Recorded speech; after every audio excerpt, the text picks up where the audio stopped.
Supervisor.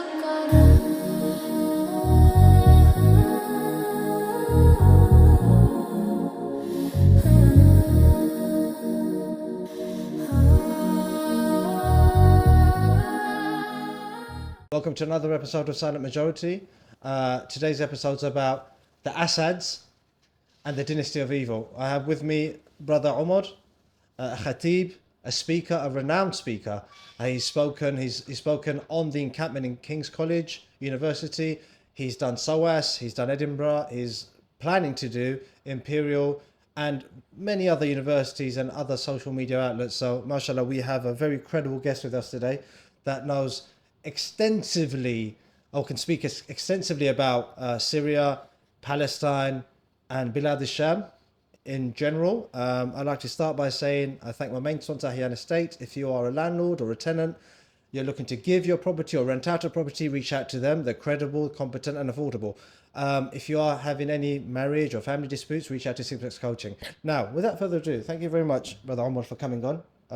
We value you, and inshallah the silent majority will value you and your analysis of what's happened in Syria and the revolution in Syria, the emancipation of Syria. Why I wanted you on particularly is your father has been a prisoner of Assad's father's regime, and he was imprisoned in the 1990s? 70s. Forgive me, beg your pardon. So it'd be interesting to get through you his take on being in prison and what he endured. I'd just like to say congratulations to the Syrian people, the people of Syria that have been liberated. May Allah preserve you, keep you in safety and in dignity. I just want to just to explain the horrors that Assad has done to his own people in his 11-year tenure. In his depravities, he's killed approximately over 600,000 people, not to mention those that have not been documented or registered. He's displaced 12 million, if I'm correct to say. So a very large number. Very large number. Internal and external. Internal and externally. I think 5 million are living in external countries and have sought refuge there. This animal, this filthy creature that is seeking refuge in Russia, shame on Russia to start off with. And I pray that Allah brings him to justice swiftly and gives him eternal fire. Now, without further ado, talk to me about Assad's regime. Begin with the revolution, how he came into power, what caused it, what ignited it, and what he's done within those 12 years. Yeah. So actually, I mean, the revolution started in 2011, but Assad's been in power since the 2000s. So it's well over 20 years that he's been in power. His father, Hafez al-Assad, came to power in the 70s, early 70s. So actually, as a dynasty, this dynasty of evil has been in operation for well over 50 years. So the revolution itself started in 2011. And what happened at that time was that the repression had been going on for decades. As I mentioned, this wasn't just Bashar al-Assad. His father, Hafez al-Assad, had been exacting upon his people torture, imprisonment, constant surveillance of the population. And his son, Bashar, continued in that same direction, really, in terms of the torture and depravity that he brought upon his own people.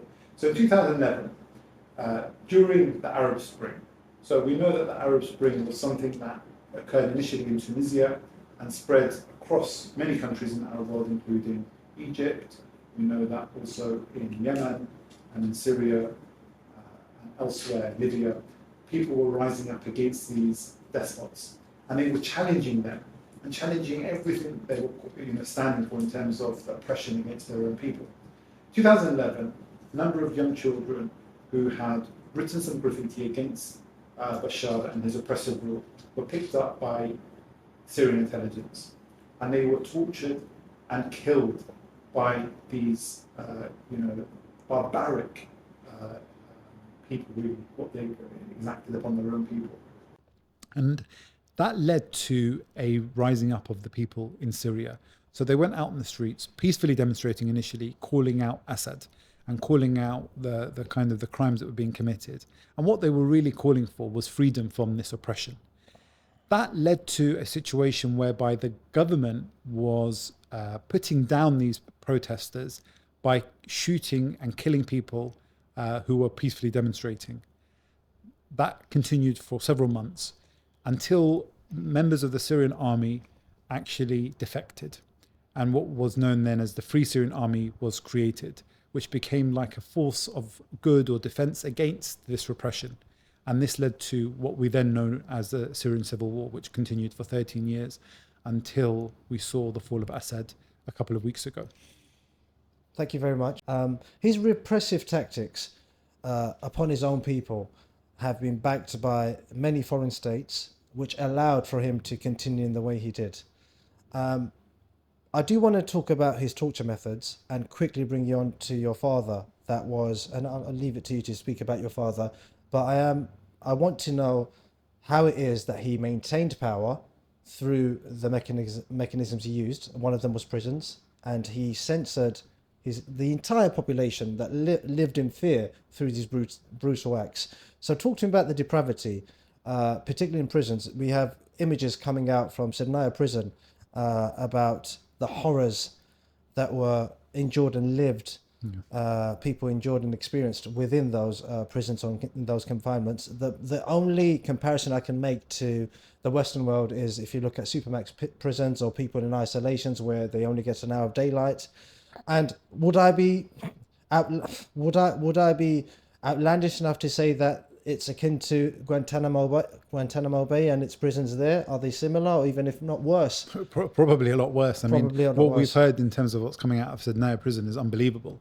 So we know many people were killed there, but the torture methods were unbelievable. We saw women and children coming out of these prisons. We have testimonies of women being raped, and actually father and children, from people they don't even know, from these rapists, these abusers in prison. Children who have actually only ever seen the inside of a prison. They didn't even know what a bird was or a tree. And these reports have been coming out for the last few weeks since the fall of Assad. So this method of torture and repression has actually been instigated from over 50 years. And it's not unique to Syria, but Syria certainly was one of the worst in the region. So Hafez al-Assad adopted these methods to ensure that the people were in check. So there was an interesting story. I was actually at a masjid in London a few weeks ago, just the night before Damascus fell, actually. And I met a group of Syrians. I just saw them speaking, and I could tell they had Syrian accents. And I just went up to them and said, "Oh, salam alaikum, brothers, or you're from Syria." Two of them immediately looked to the floor, like they did not want to make eye contact with me. And another one, reservedly said, yeah, I'm from Syria. Well, like, why are you asking? I thought, subhanAllah, the fear that's been created has literally followed them all the way to London. They did not feel brave enough to speak about being Syrian, because that's what Assad did. That's what this dynasty did. They made sure that people were fearful of even speaking to their own brother. They used to say a saying in Syria that even the walls have ears. You don't speak about these people in any way, because what will happen is just unbelievable. So killings, people going missing. We know what they did in Hama. When people tried to rise up in Hama, they bombed the city and killed tens of thousands of people in 1982. The prisons themselves are known for torturing, beating, using all sorts of contraptions to exert pain upon people for confessions and for whatever objective they had, even if that was just to send a signal to those outside prison. If you speak out, remember, you could be dragged in here as well.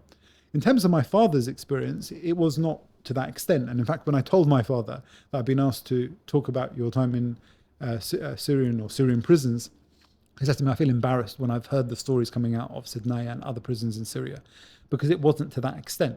It was still imprisonment, it was still illegal, it was still oppression. He still got beaten and tortured, but it was not to the extent that we see now. And that's probably understandable. Hafez al-Assad had just come to power, so he hadn't fully entrenched his power across Syria at that time. So my father was initially arrested in 1972, and he remained in prison for about 5.5 years. What was he arrested for? He's an Islamic political activist. He was very vocal in calling for change of these regimes, because remember, these regimes were essentially installed by the colonialists. when they left these lands, they weren't going to leave them without having puppets who were going to serve their interests in the region. So Hafez al-Assad and the Assad regime, far from being the axis of resistance in Syria, have been the main form of defense for the Zionist entity, ensuring that it's safe and secure and the Golan Heights are never going to be touched. I don't believe a single shot has been fired in anger in over 50 years. So my father himself originally was arrested and imprisoned in Damascus, and he was beaten and tortured, and they tried to make him confess to things and give names of other people that may be involved in political activism. And after some time there, he was then finally transferred to a prison in Hems. So he served the whole 5.5 years, ultimately between those two prisons from Damascus all the way through to Hems in 1977. Wow. So these torture methods that are used purely for deterrence and to solidify their power, through force and brutality, I think, my sympathy goes out to your father, because I can't say, he didn't endure as much as the people that have done recently. You and I have not been in those prisons, of course, or these torture chambers. Yeah. Things that are coming out of Sednaya prison are, you've mentioned, women are being raped. They don't know who the father of their children are. SubhanAllah, depravity isn't even the word here. Yeah, it's beyond our comprehension of what has taken place and is taking place. In terms of some of his apparatuses, so you have the crusher, the body crusher that flattens human beings, to false confessions, so under duress, which across any metric in the world do not stand up in courts, do not stand up anywhere. When someone is in excruciating pain, they will say whatever, whenever. I don't want to go into the forensics, but this barbaric regime has at his disposal, not only does he have foreign powers supporting him and giving power, but he has carte blanche, autonomy to do what he wants, unfettered power, unchecked power to do what he wants, when he wants. I do want to bring the conversation to secularism. Now, Bashar al-Assad and Hafez al-Assad are from the Alawi sect. And I'm not sure, I don't know too much about the Alawi sect. Neither do I want you to expound on the Alawi sect. I don't care. The method, the ideology that they did take upon themselves and espouse is not the Alawi sect. They espoused a secular sect, secularism, whereby religion doesn't rule and it's purely nationalism and divided by sectors. So tell me about their use of secularism to control their population. Yeah. So I think this whole debate about secularism has been really interesting, because obviously with the fall of Assad, people are saying, are you going to guarantee the secular order that, the Syrian people deserve? This is what's being put up as the expectation or the aspiration for the Syrian people. But what has secularism and democracy brought to the region? Because ultimately you have these despots who were not there by their own making. They were serving an agenda of foreign powers. They needed people like Assad. They need people like Sisi to keep their populations in check. So this is very much with the blessings of the West. So you have people like Assad who were torturing and repressing their own people to prevent the people expressing what they desired. So one of the very clear characteristics of the Syrian revolution is that it had a very vocal Islamic element to it.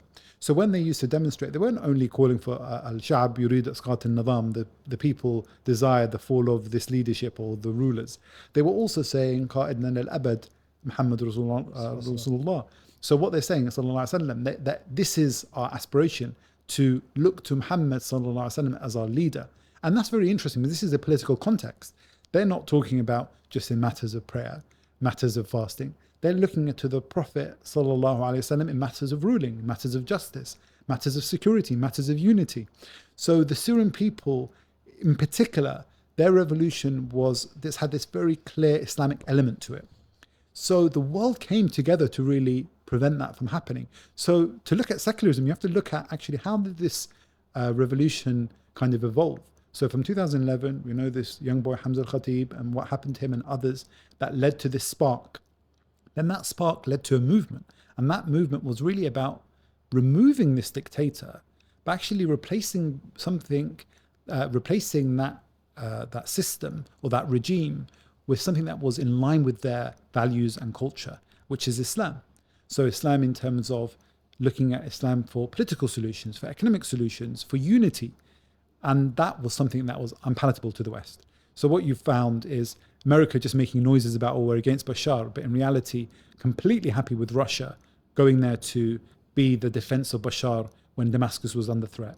They were happy for Iran to come in to prevent that. And obviously, we know, unfortunately, the role that Hezbollah played in Syria as well. But all of this happened for one purpose, to actually prevent real change, to prevent the removal of Bashar al-Assad with a system that actually will bring about real independence for the Syrian people. Islamic governance and independence, political independence from these Western masters. Very well put there. I do want to ask you, this propping up, even though the dynasty, this evil dynasty, the Assad dynasty, had been in power for 50 or 60 years, it almost seems that the civil war that occurred in 2011, and it's worth recounting the tragic loss of these boys' lives. And would you want to talk about it, or should I talk about it, how they died and what torture methods are used on these boys? Yeah, so I mean, we know that when those boys went missing after putting some anti kind of Bashar slogans, they were tortured to the point where their parents couldn't even recognize them. There were cigarette butt kind of burns across their bodies. They were completely unrecognizable from the torture that they had undergone. These are young boys, by the way, young. I think one of them was maybe 13. That was seen as so brutal that obviously it led to that spark in the population to say, look, enough of this repression. And it happened in light of what was happening across the Arab world. So what happened originally in Tunisia, and then what we know moved to Egypt and Libya and Syria and Yemen were all part of that same kind of collective movement to say, you know what, enough of these rulers, enough of these regimes. They're oppressing us, they're killing us, they make us feel unsafe in our own land. We can't even express any of our own views because we know that their intelligence apparatus is constantly watching us and, arresting people with no charge, for no illegal activity, simply for expressing their views. And they stood up, and that's what happened in Syria as well. So that was just the spark, but it really is important to understand it happened in a backdrop of a repression that had gone on for decades. So Hafez al-Assad had started that, and even the regimes before that, the presidents before that, they weren't necessarily looking after the interests of the people. But Hafez al-Assad in particular, and what he left as a legacy, was one where there was a police state, intelligence state, where, as I said, people were even fearful that you can't speak in a room because the walls have ears. Anyone could hear you, anyone can report you. We know people were being picked up for simply praying salah in congregation, for praying Salat al-Fajr in the masjid. Oh, no. How can that be? Simply praying in a masjid and you can be arrested. Inarguably, I don't care what part of the world you're from, Syria will always be known as a Muslim country. Yeah. With a majority Muslim population, and they're proud of that, and they should be proud of that. In terms of, the reason why I asked you to just to tell us quickly about the 2011 uprising, what instigated it or sparked it, is because I believe that was the propping up of Assad. Assad 2.0. Yeah. There was Assad prior to 2011 and Assad on steroids after that, where he was given unfettered power to do what he likes, to use all of the apparatuses that he had, alongside the aerial bombing that the Russians, that's right, and the Iranians and Hezbollah from Lebanon came to his mercy, because he would have been toppled and overthrown. I think Damascus was 2 days away from being overrun. It was almost overrun. Yeah. Almost overrun. And alhamdulillah, this nicely brings me on to HTS, not Hezbollah, was it? HTS, and the sweeping victory over the last 2 weeks or so, backed by Turkey. Now they've come into power, and a lot has been said about protecting the ethnic minorities, which was so much protected under secularism and under Assad's rule. Now, it's worth noting that the HTS, and where they originated from, have been on the terrorist watch list, the US terrorist watch list, the UN terrorist watch list, and their leader is also dubbed a terrorist as well. Remarkably, that's all changed in the last week or so. His name's been chalked off. The $10 million bounty on his head has been removed. In fact, they've done a 360 on that. 360, 180 on that, and given him 10 million rather dollars as a bursary. So speak to me briefly about HTS and their remarkable victory, and this notion that ethnic minorities in the country, this illusion that they won't be protected and now they will be persecuted. Yeah, so Hayat Tahrir al-Sham, which essentially is an organization that was looking to liberate the land of Sham, Syria, came about after the beginning of the 2011 uprising. Yeah. Initially, they were part of Jabhat al-Nusra, which is essentially an Al-Qaeda affiliate. But then they moved away from that and created this HTS. HTS essentially was looking to liberate Syria from Bashar's rule. It was probably the most prominent of all the rebel groups, but you also have the Free Syrian Army, which is another big component that were funded and supported directly by Turkey. And you have a number of other smaller resistance groups. And together they kind of formed this attempt to push into Aleppo, and then finally, 2 weeks later, taking Damascus. Now, I think what's interesting is the geopolitical reality at the time. So you have a situation whereby Assad's army is extremely weak, low morale, not very keen for fighting. They had been propped up by Russia, Iran, and Hezbollah for a very long time. In fact, I know a story where someone told me that there was a Syrian who was conscripted into the army, but he was saying to the brother that he knows here, I didn't do anything. He goes, it was only Hezbollah and Iran fighting. We were just in the background. So the reality is they had very little power on the ground. And I think this is years of underfunding. A lot of the army had been decimated in the civil war. Many had defected. So it was a very weak outfit. Now, taking into account what happened with Hezbollah in Lebanon after Israel launched its invasion, Hezbollah obviously suffered great losses there, but also had to prioritize defending Lebanon against this invasion. You have Iran, who is moving away from this situation, possibly thinking that there might be a bigger encounter in the future. Russia is bogged down in Ukraine. So now you find these powers are not there in their original position to defend. At his mercy. Yeah. So what happened is, I think, like we saw in Afghanistan, where there was a sweeping victory across the country when the National Army was left to defend the country after the Americans withdrew, I think we saw something very similar there. Whether there was any deals done, I don't know if we'll ever know, or certainly not in the near future. Maybe there was, but what we do know is that the situation was very different, and it had been brewing for a long time. So I think seeing those positions fall in terms of Aleppo, and then Hims and Hama, and then finally Damascus, there was uprisings in those towns. There were rebel fighters that were apparently sleeper cells. And many people say that the writing was already on the wall. Bashar was in a very weak position. So this is when it obviously led to the fall of Damascus. Ironic how he was invited back into the Arab dynasty and the Arab world, welcomed as a part of the Arab League 3 weeks before his downfall, which is... And he ironically gave a statement saying that he was condemning the genocide in Palestine when he had committed his own genocide against his own people in Syria. 600,000 people, perhaps even more, which is ironic and remarkable, I think. I do want to touch on Muhammad al-Jilani. Is that his name? Abu Muhammad al-Jilani. Abu Muhammad al-Jilani. So he's come out propagating that this is a Syria for all, no sectarianism, peace will be established for all, equality for all. He's also come out and almost arguing the counter argument about that ethnic minorities will not be safe anymore, and they'll be like the masses were censored and brutally attacked. Now he's come out fighting, and he said that it's for Syria for all. Why is it, particularly the West and the Western media outlets, why have they put so much emphasis on the ethnic minorities? Yeah, so I think this is part of a much more sinister attempt to demonize Islam. Yeah. So ultimately, Islam is presented in terms of its governance as being incapable of looking after the affairs of people, and that, i.e., the minorities are not safe.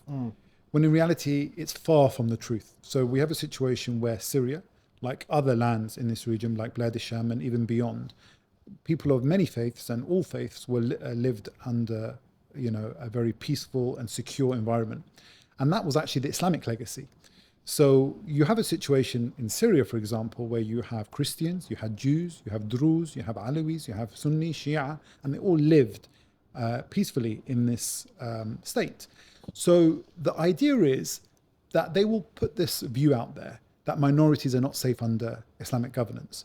And the same is actually about other matters. So even when it comes to aspects of the Sharia, they say, oh, are we allowed to drink alcohol? Jeremy Bowen, I think the BBC journalist, was asking this question repeatedly. Someone said, really, is this the most important question to ask when you've just heard about the hundreds of thousands of people who've been killed? And other things where Islam is presented in a very limited fashion, a very kind of narrow interpretation of Islam, where it's only looking at certain aspects of Sharia, such as punishments or, dress code and these kind of matters, when in fact Islam has a very rich tapestry which is able to deal with all aspects of governance. So you have economy, you have governance, judiciary. How do you look after the affairs of people in terms of if you have disputes with the government, or if you have public order issues and cases where it requires judicial assessment? You have a whole system that was, Islam has a very clear legacy in terms of how it dealt with those issues.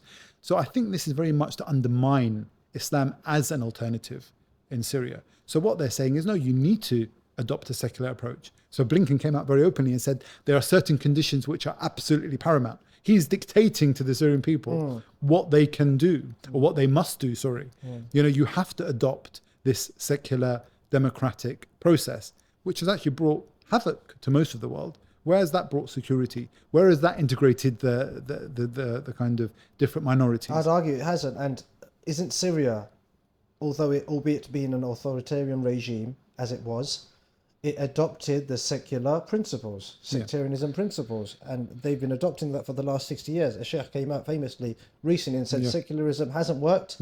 Let us Muslims follow our Islamic ideology. Exactly. And the thing is, be aware of your Islamic system, because Islam has no issue in bringing safety and peace and security and harmony to people of different faiths and backgrounds. This is actually the track record of Islam. So it's not something that goes against it. It's actually very much Islam that can achieve that.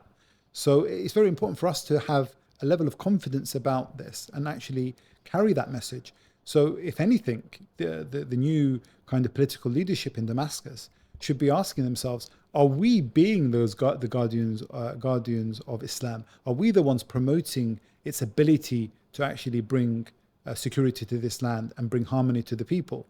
Because it's not abandoning your deen that's going to do that. It's actually very much going back to the examples of the seerah to see how to achieve that. Absolutely. Just Jelani has come out and said that he will adopt equality and peace. And I am quite keen as a spectator here. And I think I have invested interest as a Muslim to see Syria prosper and for the safety and security of its people, that there is peace. But I do think if I were to advise him, not that I matter or any of us matter, be a proponent of Islam, because we've seen over the last 60 years, tried and failed, the brutality and oppression that secularism, authoritarianism coupled with secularism and sectarianism has brought to the Syrian people. We will not be able to bring back the hundreds of thousands that have died and those that have been displaced. A lot of children have grown up. In the West, we're so hung up on sort of adolescence and our psychology and our happiness. My father doesn't, take me football, or I don't eat 3 meals a day, or I feel sad today. These children have grown up in a war-savaged, ravaged country where they've seen their mothers and fathers being blown to bits. I went to an event the other day, actually. You're a keynote speaker there. And one of the brothers said that how the Syrian army were giving a father the choice of sexually abusing his own daughter, or the army, a number of them will do that to his daughter. The brother stopped there, not to give us what unfolded later, but could you imagine being put in that position? Just to reiterate, a Syrian father, and this is not just in one instance, was given the option to sexually abuse his own young daughter, or if he doesn't, witness the Syrian army to do it for him. Astaghfirullah, it's disgusting. Amongst all the other things, I think you mentioned earlier on about the women that have been raped multiple times, not knowing who the father of their children are. That's right. Giving birth, multiple births in prison, in torture camps. before I forget, that journalist that did come out, what was his name? Jeremy Bowen. Jeremy Bowen, that half-head baboon, that does talk about can alcohol be consumed in this new Syria? Is he English? Yeah, he's a BBC The journalist. BBC journalist. I mean, I don't know where he got his degree or where he got his foresight to ask that question, but he needs to look to his own country to see what alcohol's done to his own country and the amount of alcoholics in this country and crackheads and heroin addicts that also take alcohol, not to mention the domestic abuse that stems from alcohol. So why would you go and ask another country, would you be able to drink alcohol? If anything, you should stop alcohol being consumed in his own country. I mean, the whole point is that they're trying to push an I absolutely get that. Yeah. But you know, with stupid people that do, put forward provocative, baseless statements, you have to beat them with the same bat that they tried to hit you with. You know, he's got problems with that. You know, look at Alcohol Anonymous. How big is that? There's a queue of thousands of people trying to sign up to that. So, yes, instead of propagating alcohol, he should deal with the alcohol problem in his country. Nevertheless, I don't want to go off on a tangent, but that does infuriate me that, of course. you know, these people are evil in their very nature. We've addressed the ethnic minority problem, this ethnic minority facade, that will be a problem. And clearly, you know, Julani has come out and said that it's not going to be a problem. It's going to be a peaceful, inshallah, peaceful country with whatever jurisprudence or ideals that he does adopt. I hope it's for everybody, but essentially it's peaceful. I do want to talk about the axis of resistance. Now, the axis of resistance comprises, you've got the Yemen, Houthis in Yemen, you've got the Hezbollah in Lebanon, you've got Iran and Syria. They're the four that are supposed to be the resistance. And Iraq, the UGC Iraq, as well, yeah. The resistance against Israel, right? And the Zionist movement. And some have said that, you know, albeit as much of a dictator and an evil brute Assad and his father was, they actually stood up to Israel. I'm quite confounded, you know, if memory serves me right. When did they ever stand up to Israel? They never did. And in fact, one of the most well-known stories in Syria is that Hafez al-Assad actually handed over the Golan Heights because they had declared that they lost the Golan Heights hours before it actually had happened, and military units had to start retreating. This is like a well-known event that happened in Syria in 1967. And since that time, they've barely fired a shot in anger. I think since the 1973 war, there hasn't been a shot fired in anger by the Syrian government or the Syrian army. So that's 50 years where they haven't really done anything against this occupation of actual Syrian territory. So this whole axis of resistance discussion has been presented really because I think there is a movement that tries to see Assad and certain anti-imperialist countries, like anti-US imperialist countries, as being the saviors or in support of Palestine. So the Russians, the Chinese to a lesser extent, and Iran and some of the other groups. But I think there's some really important principles that we need to establish first. Why do we see resistance in the form of groups who don't actually have the capability to uproot an occupation? And one of the reasons for this actually, it's to keep us distracted in these skirmishes and these few missiles here and there and a few ships being stopped, when actually capable countries such as Iran, such as Egypt, such as Jordan, are not doing what they need to do, such as Turkey, to actually stop genocide. So the axis of resistance isn't achieving what needs to be done, which is to stop genocide and to remove occupation. I'd argue he hasn't done anything. It's done nothing. Yeah. So what you have is, yes, I'm sure there's sincere people that want to see the end of occupation, but ultimately there's a political structure in place. And even Iran cut its support for Hezbollah and left them to actually face occupation in southern Lebanon and the destruction that they face there. So I think it's very important when I look at Iran and when I look at Saudi Arabia, I see them very much as part of the same problem, where you have Saudi Arabia that actually engaged in a war against the Yemeni people and killed hundreds of thousands of people. The same can be said of Iran's role in Syria.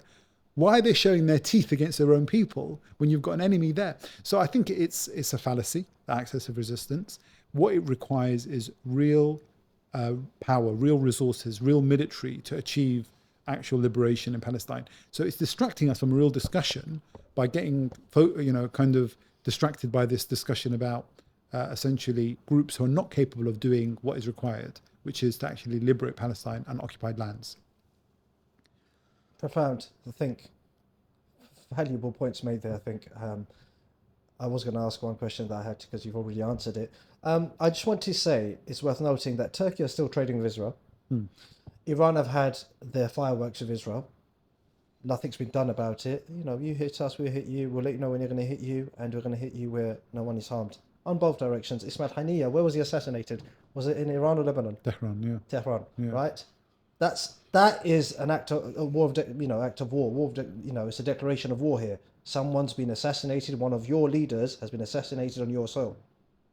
Nothing happened. Fireworks happened, and I think Iran is more concerned about showing its posterity and its power rather than actually attacking. I think with all these countries, Yeah. unfortunately, they view themselves in a national context or nationalistic context. That is the thing that we need to kind of challenge. Is the Muslim world really functioning in the way that it was meant to? Or has it been left with a legacy of what I would call divide and rule, colonialism, where after many of these lands were occupied in the late 1800s, 1900s, and the fall of the Ottoman state, they were carved up. So even Blad al-Sham, which was one essentially district, and you had different elements within it. You had Damascus, and you had Al-Urdun and Palestine and Lebanon. These were all districts that were working within a wider state, a powerful state, a resourceful state, a state that actually has a huge military when you look at it as a combined force. But what they did, they split them up and said, look, you have your little land, Syria, you have your Lebanon, you have your Palestine, you have your Jordan, your Egypt, and Sudan was split. And you'll see that, and the Maghreb was split. And all of this happened for one purpose, which is to keep these countries weak and divided. So we have to kind of move away from looking at the Muslim world in this way. We have to challenge it and say, actually, did we have a better system? Are we stronger, united together? Are we happy to kind of celebrate and sanctify these borders that we didn't even draw? We didn't even create these lands. They were literally drawn by British and French diplomats, Sykes-Picot. One example that I find so amazing and just shows you how futile and fickle this concept of nationalism is. When they were drawing the initial 1916 map, they put Mosul in their first draft for Syria. Mosul is in Iraq. In 1918, when the British came to finalize the agreement, they put Mosul in Iraq because they wanted it. They knew it had a lot of oil. It's one of the richest parts of Iraq. So they managed to get it in the 1918 agreement. So had the 1916 drawings been accepted, Syria would have had Mosul. So Mosul would have flown the Syrian flag, sung the national anthem, talked about themselves as being Syrian, having a Syrian passport. But because someone decided to draw it actually in Iraq, it became part of Iraq. Not and the superpowers. The superpowers, exactly. So what we're living is actually a legacy that was created intentionally. It's not by accident, it's by design. Keep these countries weak, keep them divided, ensure that they look after their own national interests, and in many cases, not even their own national interest, it's that of the regime. Yep. So we really need to imagine a different future. So we can't be thinking about things based on an intentional plan to keep us weak. And in fact, we should imagine something that is there to utilize our strength, unify our strength. As Allah subhanahu wa ta'ala says, وَاعْتَصِمُوا بِحَبْلِ اللَّهِ جَمِيعًا, hold tight to the rope of Allah together. وَلَا تَفَرَّقُوا, and do not be divided. So I think this is very much the essence of what the Prophet ﷺ taught us when he brought the Ansar and the Muhajirin together, the immigrants and those who gave support and victory in Medina. This is what unity meant. It's actually abandoning these titles of tribes and nations and ethnicities and saying, hang on, we have a culture, an ideology, a system, a belief that's much, much stronger. I do want you to touch on Umar ibn Khattab when he came to conquer Bilad al-Sham. On your screen, there would be the map of Bilad al-Sham under Umar ibn Khattab radiallahu anhu's rule and how he drew up the map, and then compare that to what the British and all the other colonial powers, whom are non-Muslim, draw up for us, which we stand by now. You know, the brother Umar made an interesting point about Mosul. It could have quite easily, under the 1916 agreement, be in Syria. But then through British interest, they thought, oh, oil, Iraq. And it does nicely move on to, before I do move on to the economy of Syria, just quickly tell us about Umar ibn Khattab and how he governed over that land. So Umar al-Khattab opened up that land, radiallahu anhu, and actually set a standard for us when we come to look at governance. Yeah. So I always find it amazing that those who want to claim that Islam cannot look after minorities are the same ones who are not only silent but complicit in the mass murder of a whole population, Muslim and Christian, as we see in Gaza, the destruction of mosques, the destruction of churches, the same we saw in Syria, where mosques were destroyed, mosques were pillaged. So we had a video that I remember seeing in Syria, going back 10 years ago, when I remember the Alawis soldiers were there and they were mocking Islam and laughing and walking around the masjid, treating it as if it was like a rubbish yard. And they were mocking the Muslims, saying, oh, look how they pray, and mocking the term Allahu Akbar and all of this. I'm thinking, subhanAllah, look at these people who are saying that they want to bring, security to these lands and look after the interests of minorities. And contrast that with Umar al-Khattab. When he went into Jerusalem, he wouldn't even pray in the church there, because he said, if I pray in the church, there might come a time when Muslims after me will say that church should be a masjid. So he wouldn't even pray in it. Forget destroying it. Forget mistreating it. Forget trying to, mistreat the Christians. Just to pray in a church he wouldn't do. But yet people vilify Islamic rule. And that's partly because we've not allowed them, but they've tried to take the narrative or tried to take control of the narrative and say, look, this is Muslim rule. This is ISIS. When in reality, Umar al-Khattab, when he ruled over Iraq, there were Yazidis there and they were looked after. There were people of different faiths, like Christians, and they were looked after. So Umar al-Khattab really, I think, set a standard, not only in terms of the treatment of people of different faiths, what we call Ahl al-Dhimma in Islam, the people of the covenant. When non-Muslims are under your authority in a state, you have a covenant with them. And that covenant is so dear that the Prophet ﷺ said in a hadith in meaning that whoever harms Ahl al-Dhimma and Ahl al-Dhimmi, someone who is under covenant, I will be their attorney on Yawm al-Qiyamah. I will defend them on Yawm al-Qiyamah. So that's how much it was kind of, it was protected as a characteristic in the state that these people should be seen as part and parcel of the citizenship of that state. So Umar al-Khattab, as we know, he created these different areas within Bilad al-Sham. But really what that was, it was actually just an administrative area. So people would cross over these lands, whether they go from Egypt to Bilad al-Sham, to Iran, to Iraq, and they were all citizens of that state. And one example was in Medina, when they suffered a huge famine in the Arab Peninsula. He wrote letters to his governors. He wrote a letter to the governor in Egypt, Amr ibn al-As. He wrote a letter to the governor in Syria. He wrote a letter to the governor in whatever other areas. And he said, Iraq, I believe, and he said, we are facing hunger. Are you happy to be eating and to be, fed while your brothers are starving? And they sent massive caravans of food to lift that famine off the people. So you can imagine that's the mentality of a united state. SubhanAllah, I think just on that point, we talk excessively on the Muslim Ummah being one body, and we see it merely as theory and not a practical element. This is a testament to how it's one body, and it's an embodiment of one body.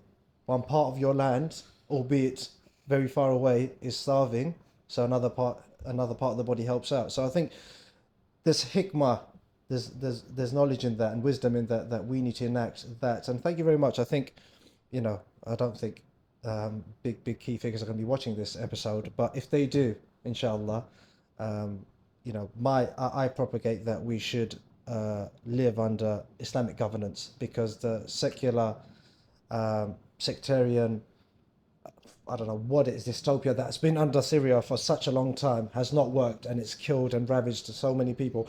I want to move on to the economy. And I think you touched on the oil that Syria has, and I think many economists have come out and have said the 10 or 12 years of war that have happened have cost Syria, and its economy has shrunk by more than half. Massively. I think it's a third of what it was 12 years ago. One thing that's very noteworthy here is that Syria, amongst other Middle Eastern countries, is oil rich. And I think it should use that to its utmost advantage. But then there'll be pariahs swarming around in the West and other superpowers that want to have a piece of cake, so to speak. Now, this is a conundrum that I think I hope to get your take on. So, in my opinion, and merely my opinion, I would want Syria to look to the Muslim lands, and I'm not talking about the axis of resistance, because I think they're the enemies, because they've killed and allowed and facilitated for so many Syrians to die under their watch, their auspices, to the wider Muslim world, the more richer countries in the Middle East. Again, I say that with reservation, and ask them to bankroll in building Syria to its former glory. You know, Damascus is a beautiful place. Just a quick anecdote. I was on the train up to Birmingham maybe about 6 or 7 years ago. I had to go there for work. And I was sitting next to a middle-class English lady. She was a director of one of the big institutions in England. And we just got talking about the Middle East. And he goes, I feel sorry for your generation because Damascus, alongside other parts of the Middle East, she turned around to me and she said, this is an English woman. I feel sorry for your generation because you can't go to visit these places. These are once the pioneers of education, the pioneer of world civilization, and its beauty is spectacular. Yeah. And I had to sort of sit there and think, hang on, a middle class English lady that I thought would not know anything about this is that she's visited Iraq and Syria and all these other beautiful places, and we can't do it because of the wars that are happening. The reason why I shared that is because Syria, alongside Bilad al-Sham, is a blessed place. Al-Aqsa, Jerusalem, and so on and so forth. And I think it should be funded by those that want to preserve its interest and solely its interest as opposed to their interest. So you've got the big world banks, IMF, the World Bank, that can loan it money with interest and keep it in its proverbial pocket, which means it falls under the traps and is another entrapment under other powers that are malign and want a piece of the cake, the oil. So my argument is, instead of looking to the West or other powers in the world that may have malign interest, as if they've ravaged the entire world, this is a new fresh start, albeit with so much loss, so much loss and so much bloodshed. Can Syria look to, can Muhammad Abu al-Jalani, if I've said his name right, Abu Muhammad al-Jalani, Abu Muhammad al-Jalani, look to the east and to the Muslim lands and the rich Muslim lands for funding, purely for Syria's sake and not for their sake either? Because unfortunately, we talk about how unity and brotherhood, but one thing that's inherent and intrinsic in man is arrogance and superiority over another. Oh, I'm Syrian and you're Jordanian, I'm better than you, I look down on you. And that is rampant across the world. It's a disease across the world. And this may be a byproduct of colonialism and imperialism, but even if you look at the Indian subcontinent, the amount of racism they have to their own kind. I'm from this caste and you're from this caste, or I've got this occupation, or you look like this, or you're small, or you're this skin color, and you're from the same color, if that makes sense. Of course. I mean, when you said that, it sort of reminded me of an ayah in the Quran, Surah Al-Rum. وَمِنْ آيَاتِهِ خَلْقِ السَّمَاوَاتِ وَالْأَرْضِ وَاخْتِلَافِ أَلْسِنَتِكُمْ وَأَلْوَانِكُمْ إِنَّ فِي ذَلِكَ آيَاتٌ لِلْعَالَمِينَ. Verily, in the creations of their signs in the creation of the heavens and the earth, and the differences of your skin colors and languages, they are signs for those of knowledge.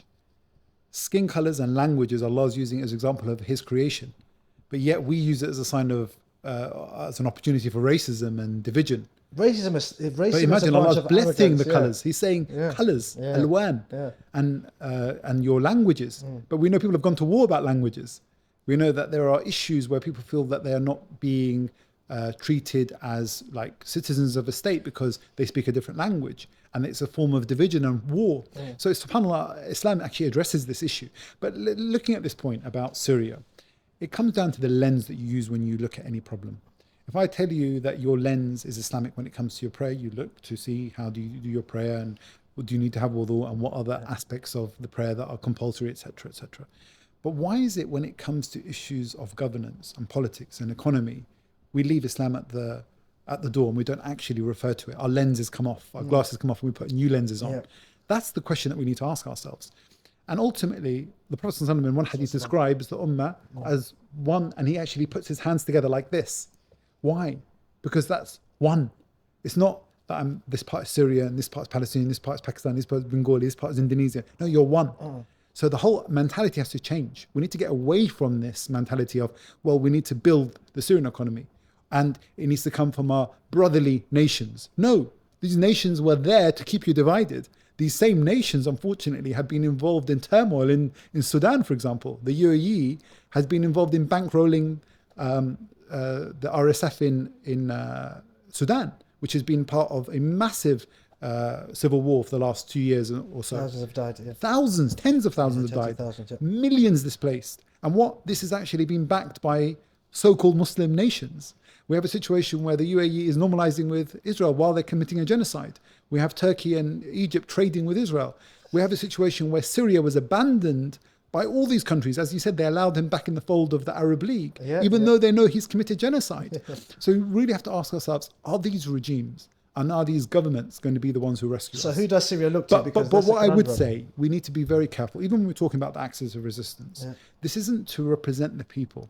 No. The regimes are very different from the people. So when I look at bin Salman in Saudi, I don't see him representing the Saudi people in the same way. I don't see the people of Iran being represented by the leadership there.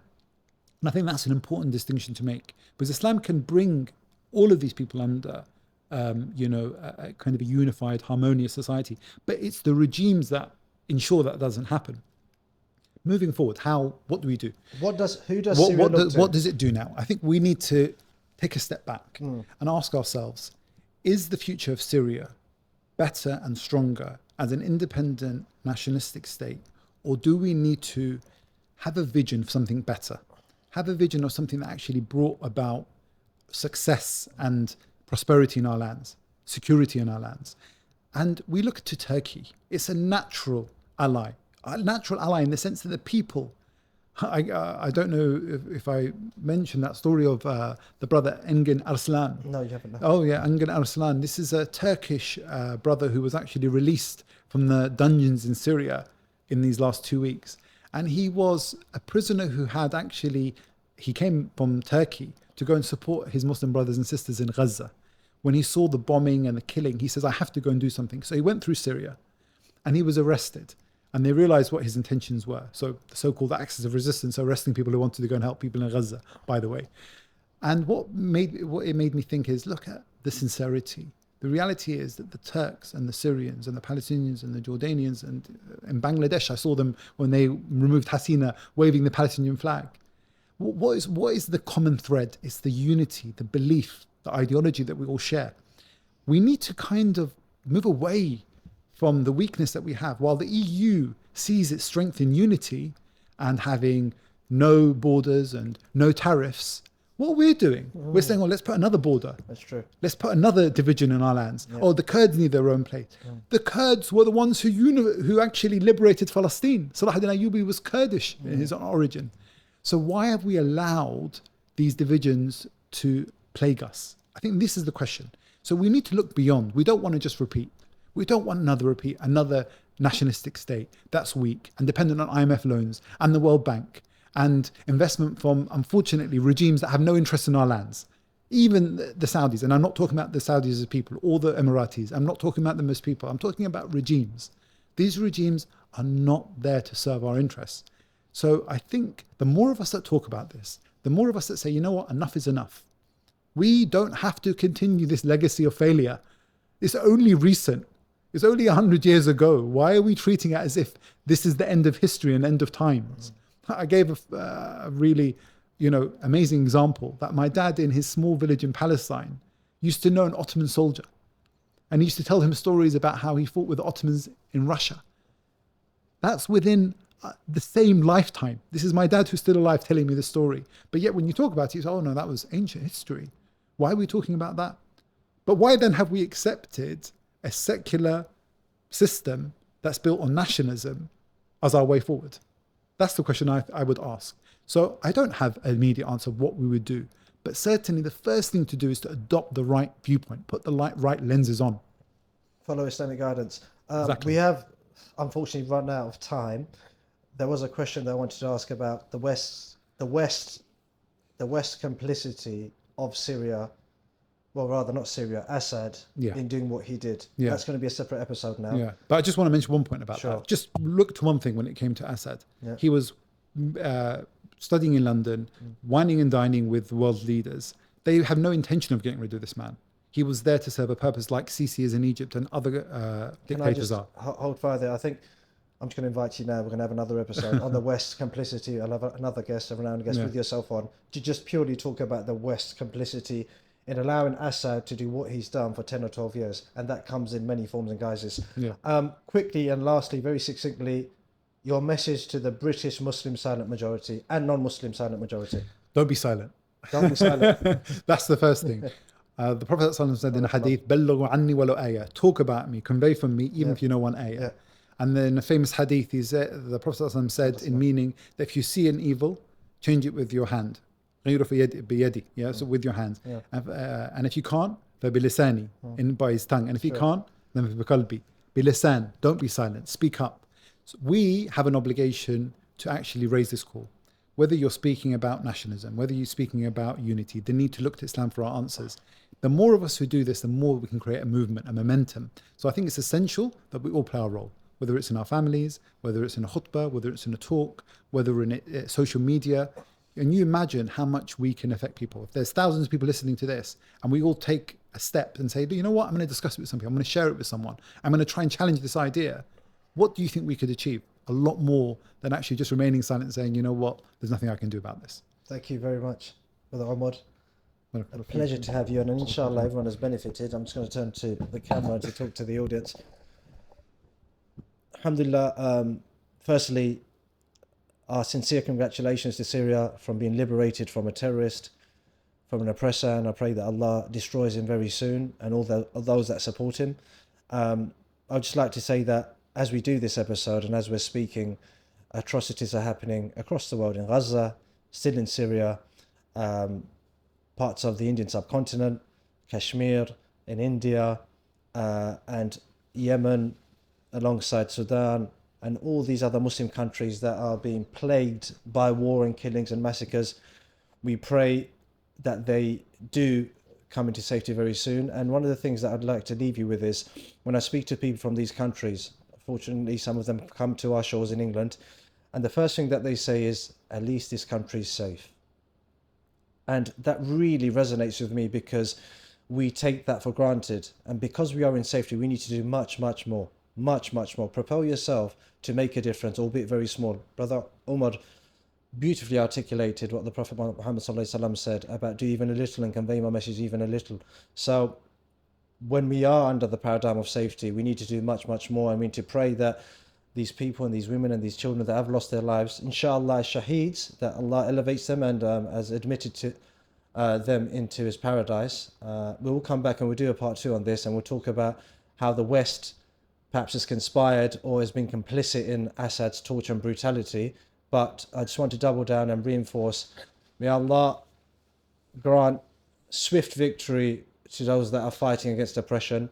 May Allah destroy Assad, and may Allah elevate the people of Syria or Syria, and may Allah grant them peace, longevity and prosperity, and may Allah take the people of Gaza out of the shackles that they are in, and we pray for them, and we will always be praying for them. Thank you very much for watching. Bye-bye. Assalamu alaikum. Part 2 out next week. Like, subscribe, and share. Thanks for watching.